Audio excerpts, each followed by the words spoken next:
thank you so much for accepting to do this interview. It's such a privilege for me to be able to, just ask you these questions. It's really my pleasure to be here. Thank you. So my first question is regarding your biography. You are both a mathematician and a philosopher. How do you reconcile those two almost contradictory tendencies in your life and in your scholarship?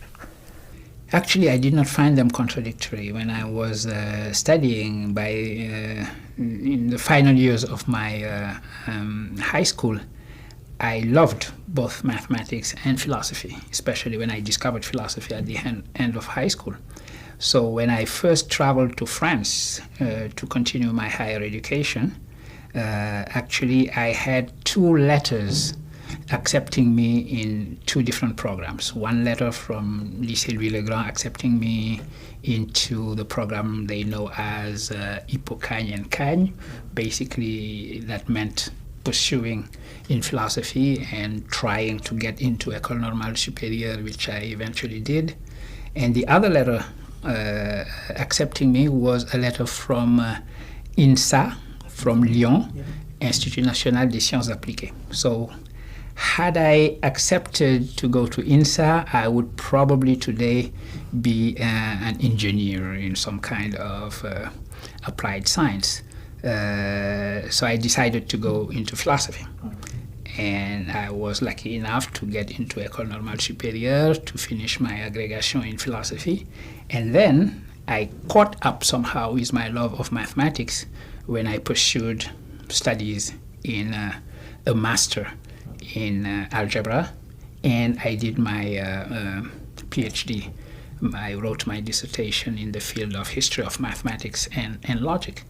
And so those 2 loves of mine came together nicely, I would say, in the early phase of my career in philosophy. Does mathematics show up in your reasoning, in your philosophy? Well, I would like to think that some form of mathematical rigor, I would call it, or analytical reasoning shows up in my work in philosophy. But I have to say my first 2 books, and a few articles I still write are in that very field. So I have never left the field of history of mathematical logic, of algebraic logic, more precisely. Okay, well, we are very glad that you decided to go to Lycée Louis-le-Grand because of your production and your influence on our field. Talking again about your biography, your cultural background and religious background, how do you think that being an African from Senegal and being also, I will assume, a Muslim person have influenced or redefined, have influenced you to redefine and reorient the scholarship on Islam? Well, at first I must say that in my education and in my early research, obviously my religion, which is Islam, did not play any role. I started writing in the field of algebraic logic, as I said. When I returned to Senegal in the early 1980s, my plan and my goal was to create a strong curriculum in the field of logic, history and philosophy of science in the Department of Philosophy, which I eventually did thanks to the help of my colleagues and also the wonderful students I had in my early years teaching at Cheikh Anta Diop University. But the context of this was the early 1980s, which is the aftermath of the Iranian Revolution, and that meant that Islam occupied the front page, starting at that time, of newspapers and news in general, not always for the good reasons. So we thought as a department that it was our responsibility to have a course in the field of Islamic philosophy to remind everyone that there is a strong intellectual and philosophical tradition in Islamic history, which is a tradition of skeptical, analytical, questioning argumentation. And so we decided to create that curriculum. None of us was truly a specialist in terms of having been trained specifically in that field of Islamic philosophy. Among my colleagues, I would say, the closest to having been trained in that field, not because of the schooling and the education I had in my higher education, but mainly because of my family background. I come from a family where there is a strong tradition of scholarship in Islamic studies, and I was raised by a father who sort of got me involved in that type of education. So I could hold the position, hopefully at that time waiting for a true specialist to be hired. The specialist never came, so I had to train myself somehow into the position. And yeah, I was able more and more to fake it, I would say. And I started also writing in that field. So in addition to my writing and research and teaching in the field of philosophy of science and history of logic and mathematics, I was also teaching Islamic philosophy and more writing in that field. So I started developing that field as well. Okay. So would you say that your book, Common Philosophy on Islam, is like a continuation of this mission you had as a department in Sheikh Anta Diop University? Absolutely, it is indeed that book is a product and a testimony somehow of my teaching in Sheikh Anta Diop University, where I started this kind of curriculum. Also at Northwestern University in Chicago, where I also taught a course in Islamic philosophy, and now at Columbia University, where I'm teaching, and among other courses that I teach for Columbia University, I'm teaching this Islamic philosophy course. So yes, for that book, I have to thank the many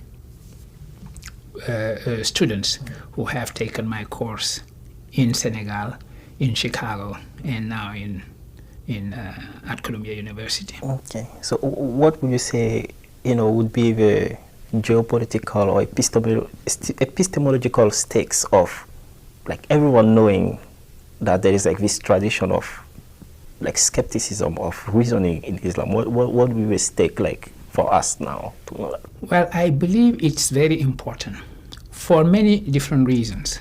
One reason is that actually you cannot truly understand the history of philosophy in general if you do not also understand the history of philosophy in the Islamic world. So if you are a philosopher and you are trained in philosophy and you are trained in the knowledge of the history of philosophy, there would be a gap truly in your philosophical education if you just ignore altogether that history. Let me put it this way.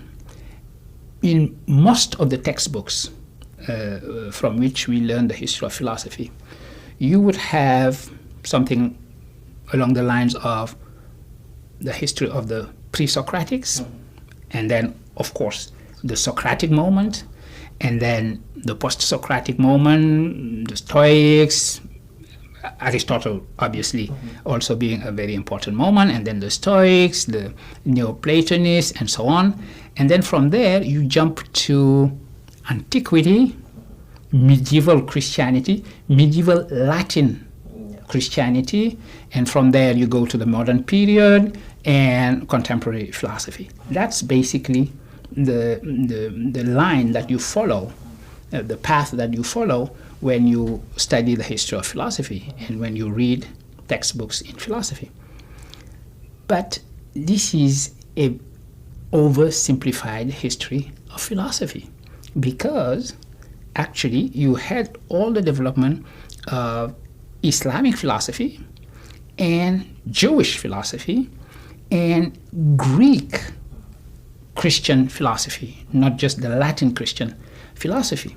And if you take the medieval period, for example, you know that Christian theologian and philosopher St. Thomas Aquinas became saint, was declared saint by the church.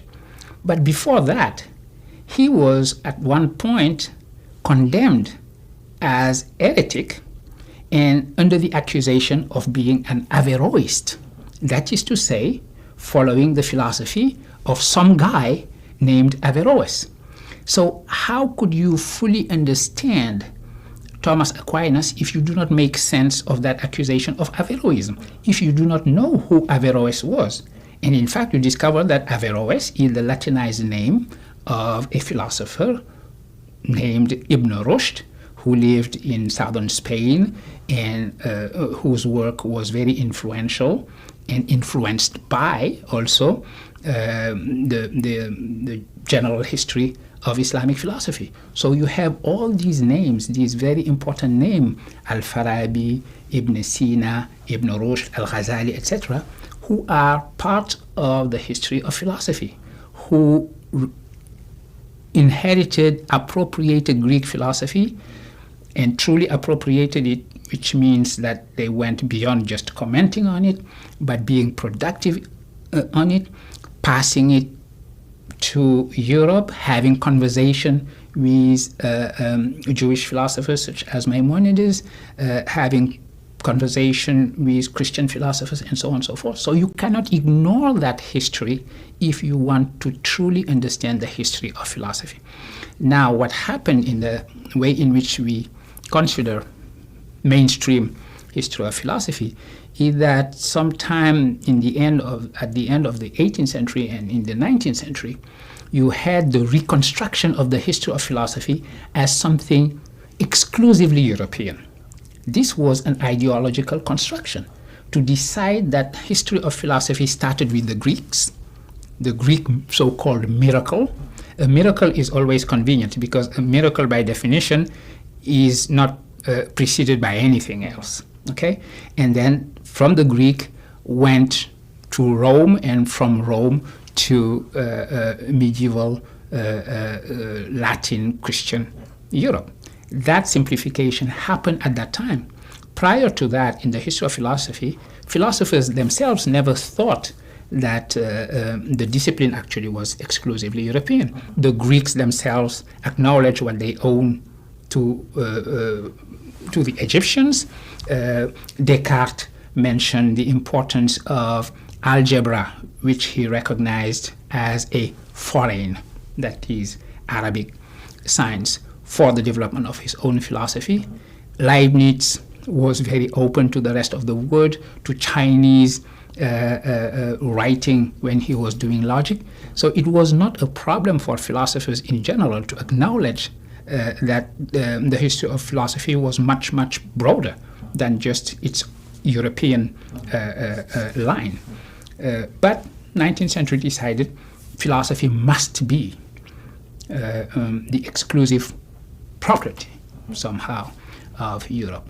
So developing an education in Islamic philosophy has first and foremost that function of complicating the history of philosophy, or rather showing how complicated, how complex it is, and the tours and detours that was made by that history. That's on the one hand. Now, on the Islamic side, it is important, especially in the time that we are living in, to remind people a couple of simple truths.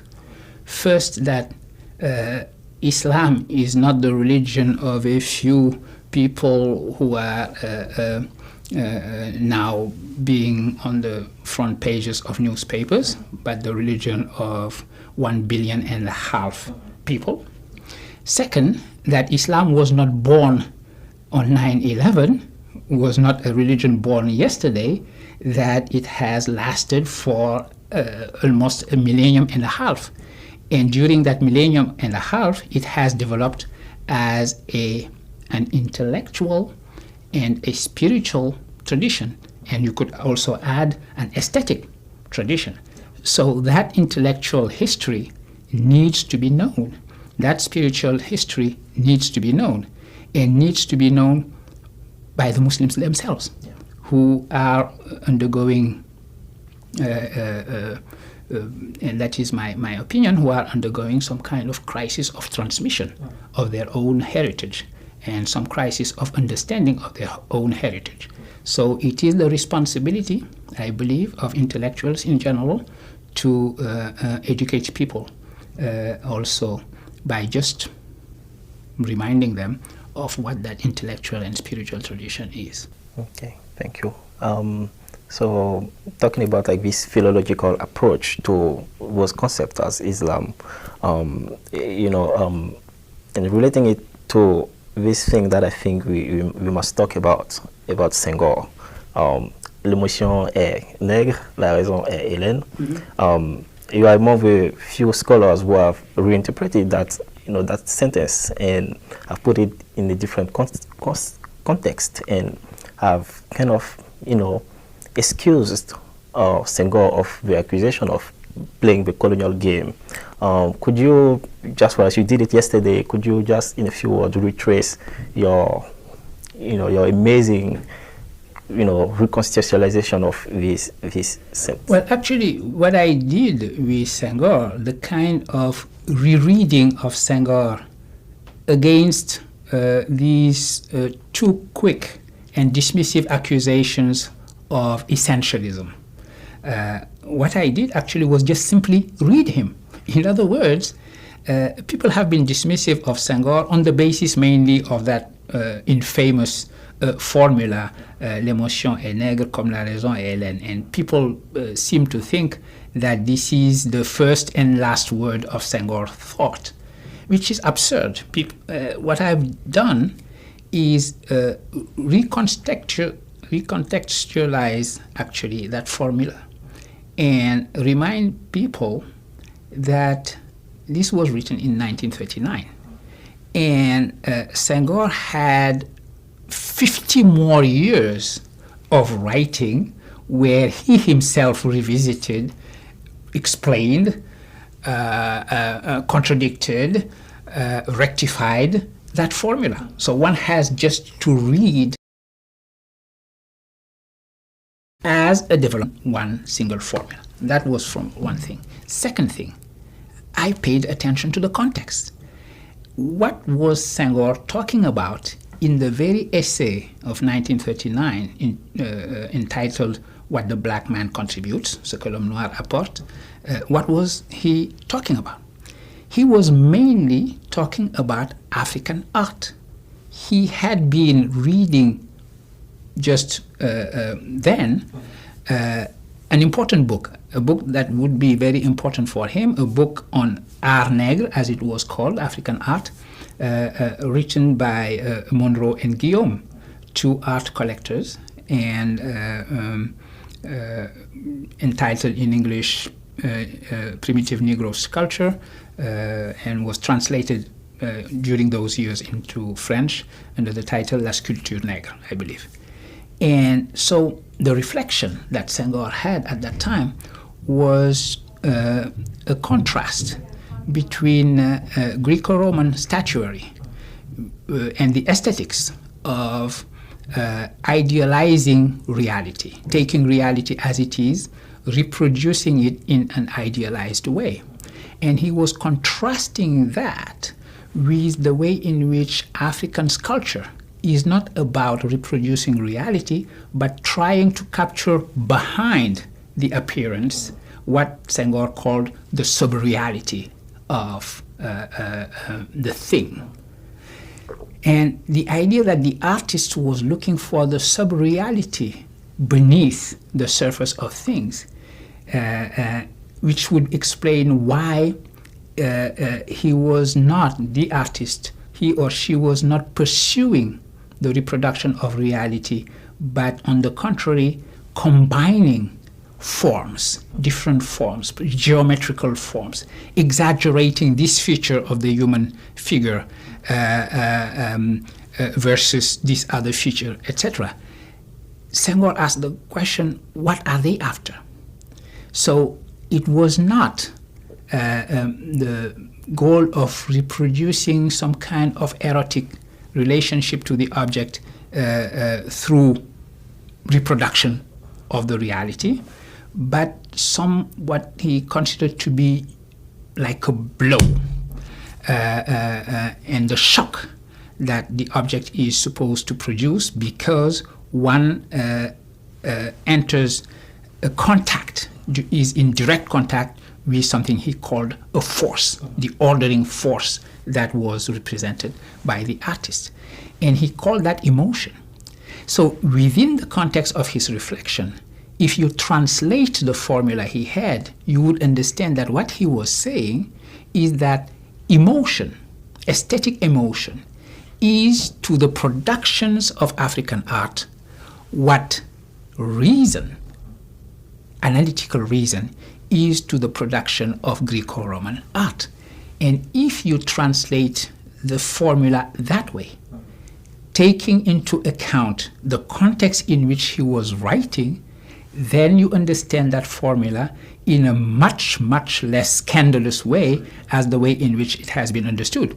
People pretended that Senghor said that black people only have emotion, while white people would be reasonable and rational, etc. He never said that. He never said that. He was too much of a Bergsonian philosopher to say something like that, because when Bergson, the philosopher Bergson, who was very influential on Senghor thought, himself contrasted analytical approach to reality and intuitive approach to reality, he was not saying that humanity is divided into people who are analytical and people who are intuitive. He was saying that these are the two depths of the human cognitive capacity.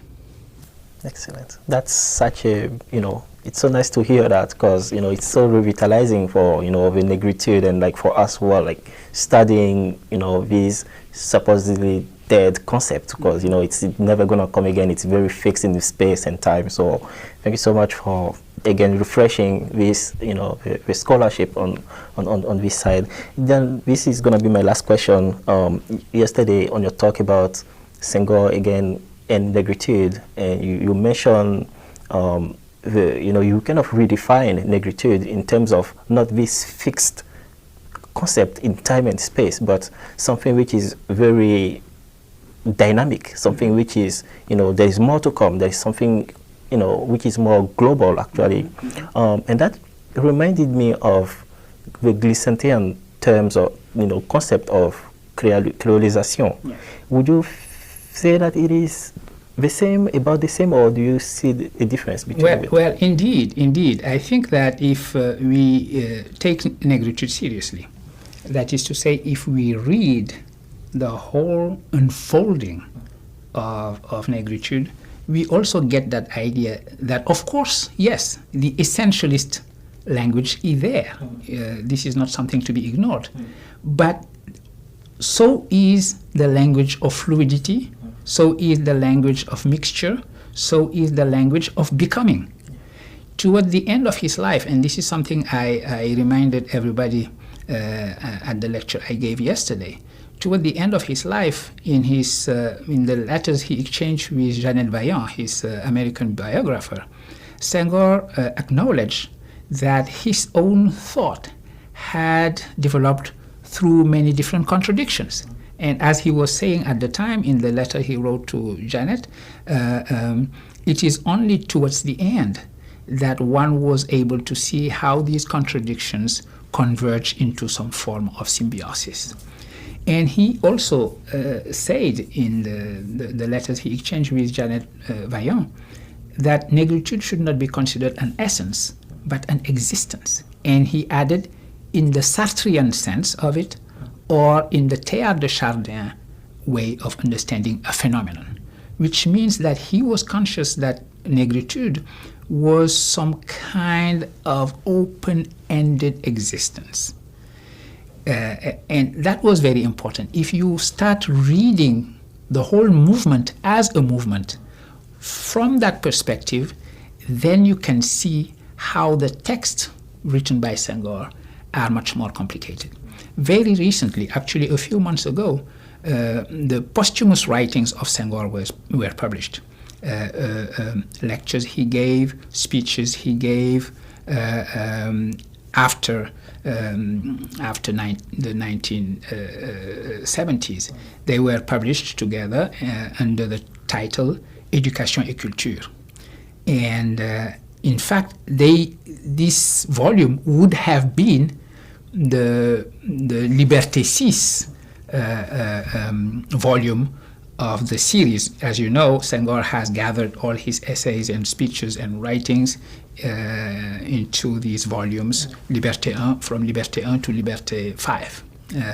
And this posthumous volume would have been Liberté 6. And it is interesting and important to look at the evolution of his thinking throughout these volumes and have a sense of the movement of his thought and not just petrified. We have had until now a reading of Senghor which actually petrifies it and reified it. So we are looking at a philosophy as being essentialist while not realizing that it is our own reading which is essentializing.